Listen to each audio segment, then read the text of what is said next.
Welcome, trendsetters. We are Alicia and Nicole from Positive Image. As salon owners, hairstylists, and business coaches, we're here to help you navigate the ever-changing landscape of the beauty industry and discover the secrets to creating a thriving salon business. So grab your favorite beverage, cozy up in your salon chair, and let's dive into the world of hair, style, and entrepreneurship together. Hey, beauties. Hello. We, both Nicole and I, think budgeting is important, Very important. whether we stick to it or not.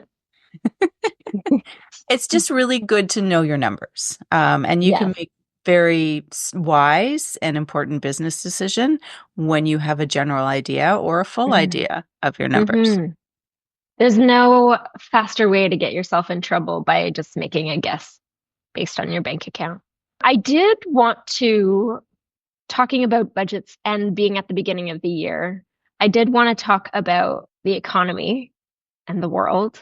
I think we've been in a really weird time for the last handful of years. And when we thought it was going to get better, it got more weird. And I think things are on an upwards trajectory for better.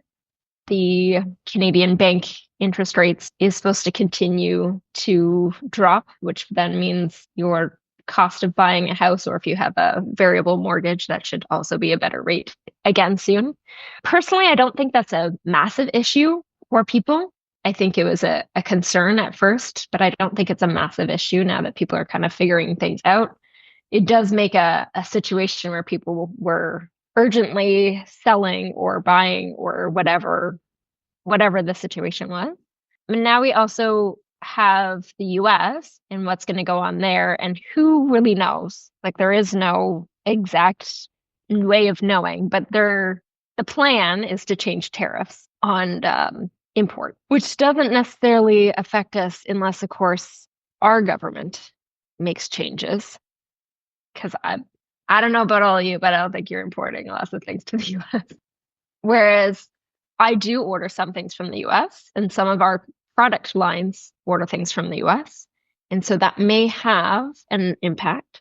I don't think that has a huge impact overall for our clients, but it may impact your bottom line when we're talking about budgets. The other thing is that we'll continue to see the exchange rate between the US dollar and the Canadian dollar to be annoyingly high. So I think that's also a factor. Again, it doesn't entirely change the economy on this side of the border, but I do think that those are factors that affect us because when it comes to population and financial size, we are significantly smaller than the US. Hopefully, our government makes some changes to continue to grow Canada in better ways, even though they're cutting down on immigration. But hopefully there's some good things that happen. There may also be an election coming up. So who knows what will happen. But those are my economical points to consider. Well, and I think with those points, which are very valid, and who knows what the listeners understands about this, the economy and the difference, like, and how trade happens between the US and Canada or other countries.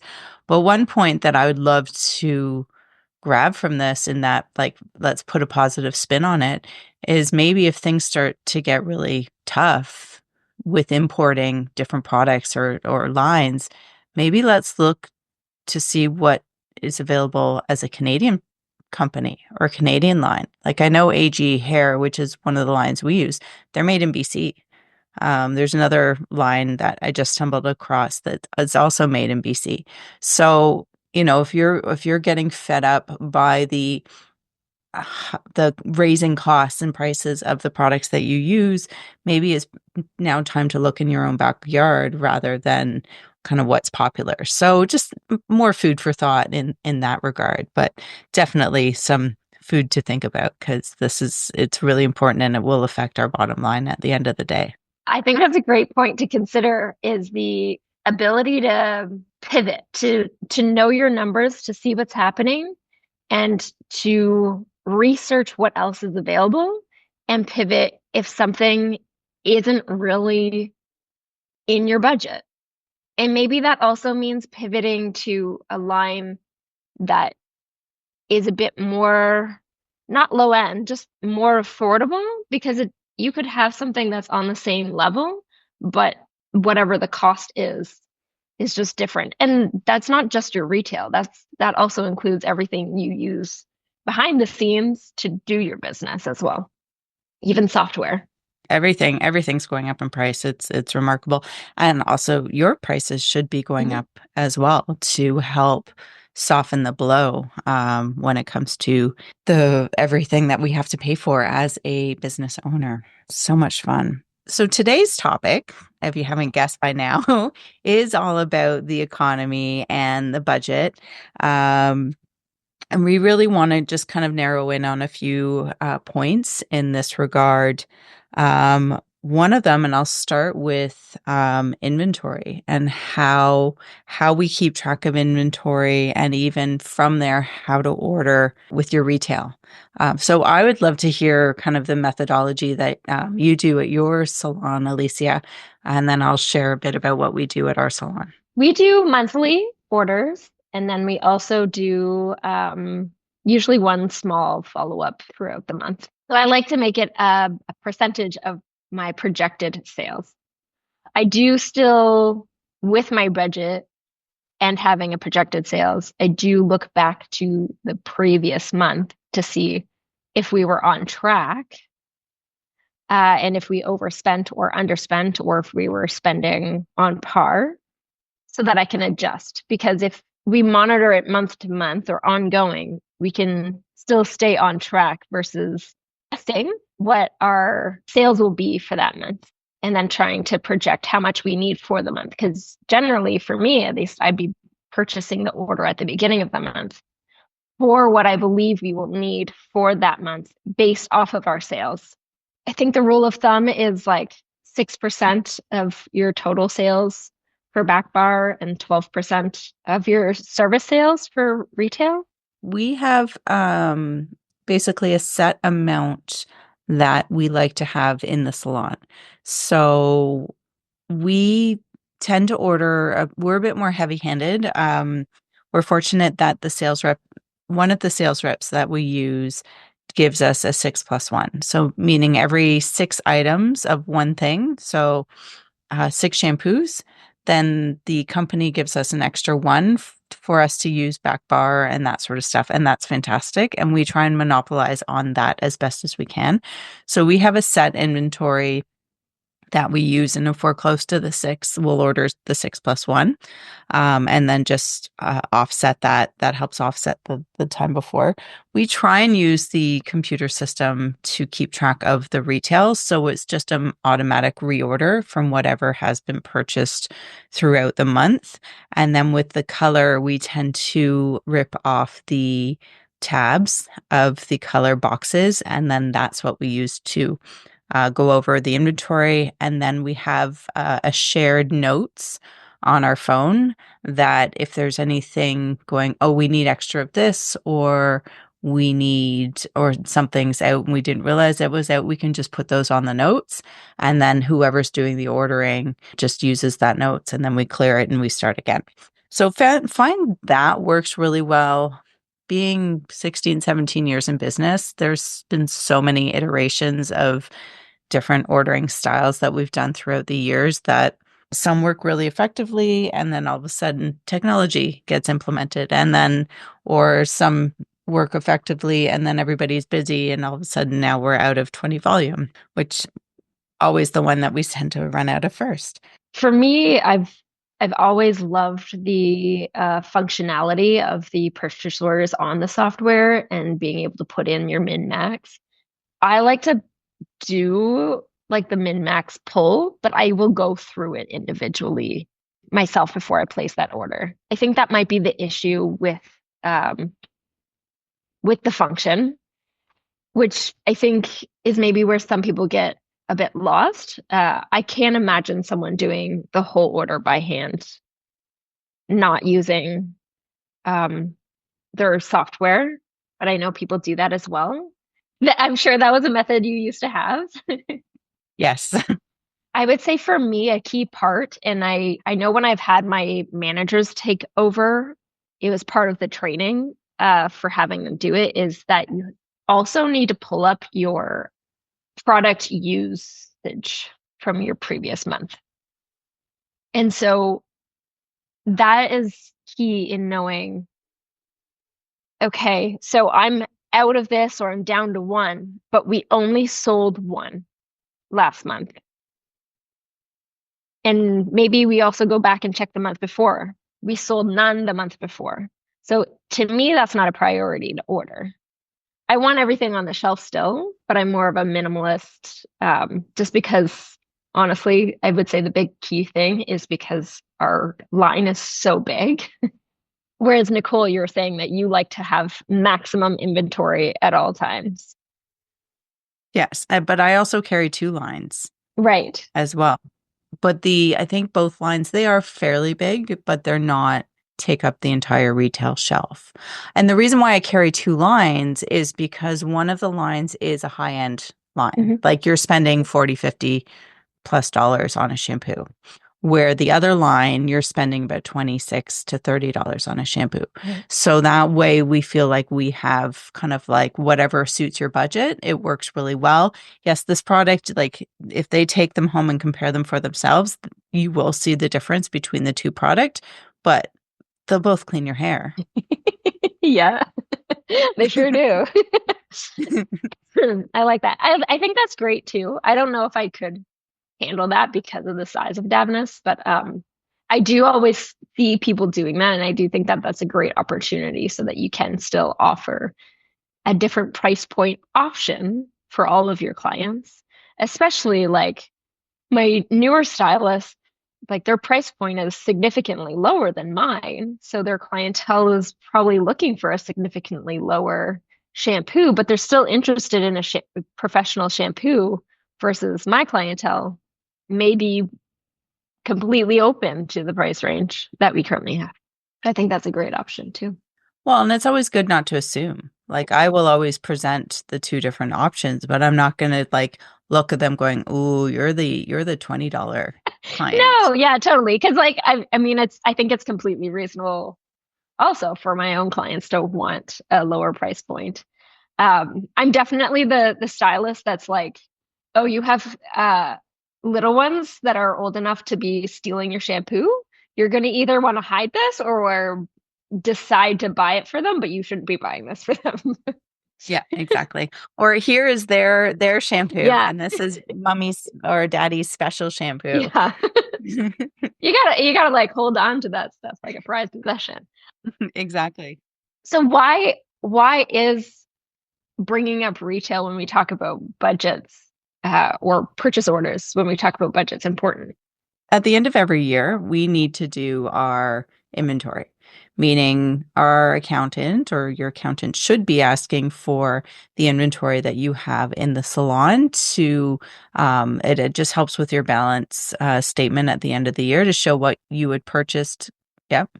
I want to just interrupt that for all of those that are still sole props. Let me just tell you, when I add in, I'm one of those people that always do my own taxes. I can't now, but as a sole prop, you can. And whenever I entered in the difference of retail from beginning year to end of year and how much I spent, that's what made the difference versus me paying a lot in my income taxes versus way less.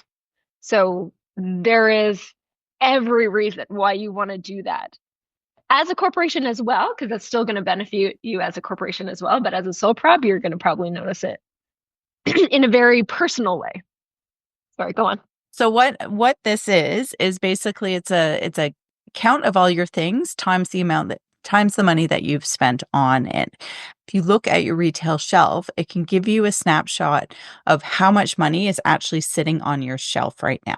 So it could be $5,000, it could be $20,000, it could be $60,000.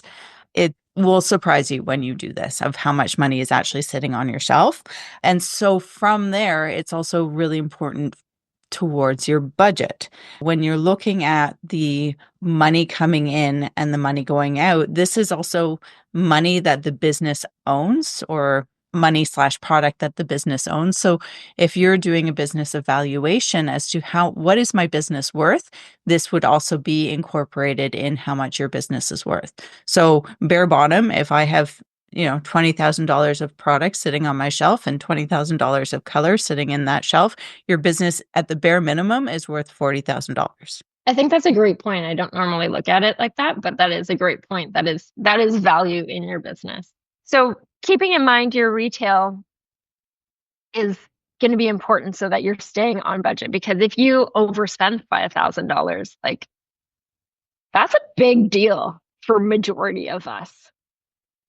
Yeah. That we could have used that for something, or pay off debt, or I don't know, keep the place lit.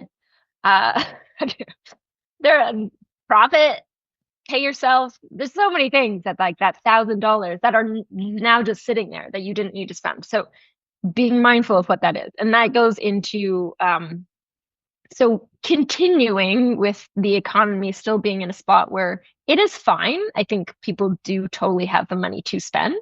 I'm not saying they don't, but I think people are being modest about their spending. So keep in mind that we should also be modest about our budget, actually planning it for the year, or at least the quarter, at minimum the quarter. I think if you do that too, then you can also plan if you're going to have specials as well, and plan out the entire year for like, okay, Mother's Day is coming up. I can put this package together. So it's on sale from my company this week. So let me just go a little bit over order because I know I'm getting a discount and I can pass that on to the customer at the end of the day. 100%. And if you're planning it, I'm going to say majority of our reps, if you go to them and say, I would like to do this promotion, how can you help me? They'll be like, yes, please, let me help you. And they will find a way to help you to make that promotion even more successful. And how nice is it to not scramble last minute? Yeah. Communicate, actually share it on social media that that's what you're doing, and in your newsletters, whatever it is. And then that way you're actually creating an opportunity to increase your sales. We also want to think about, when we're reviewing our budget, is to review the previous year. Have we grown? So is that an opportunity to help push us to grow if we haven't really grown, or we just want to grow more because we always want to grow more? But also, like, where have we overspent throughout the year as like a big picture? Where can we cut those expenses? What are things we don't need? I think a classic for personal budgeting is like, what subscriptions aren't you using? So I think that's also a good spot to think about. Like, what have you subscribed to that you pay for either annually or throughout the year that you don't even notice because it's $50? So you're just like, but that adds up throughout the year, right? So keeping those things in mind and finding ways to cut those things as you set your new modest budget for the next year or for the next quarter. And then you're already prepared again with your retail orders, and you can have a sit down meeting with your rep and plan it all out and just actually be prepared. You'll still want to review this on a regular basis. I like to look at my budget probably too often, but weekly is good. Alicia sleeps with her budget. Oh I need to remove like the access to Google everything off of my phone. I don't. Anyways, I mean, yeah. But I think with like having that budget too and looking at last year, you can also, like, I'm very goal orientated. And so it's neat to be able to set a goal. Like, okay, so last year my retail to service sales were only 12%. I'd love to see it at 15% in the next year. And then just give myself that sort of push. Yeah. Or even like having a percentage of the bottom line, the profit, grow from 2% to 5% to 10% to whatever you want the profit to be. And just to be able to see that number grow and feel like you're doing something right. Because if it's going in the opposite way, then you need to really reevaluate what's going on. Why are you laughing? Sorry. Sorry, that was rude of me.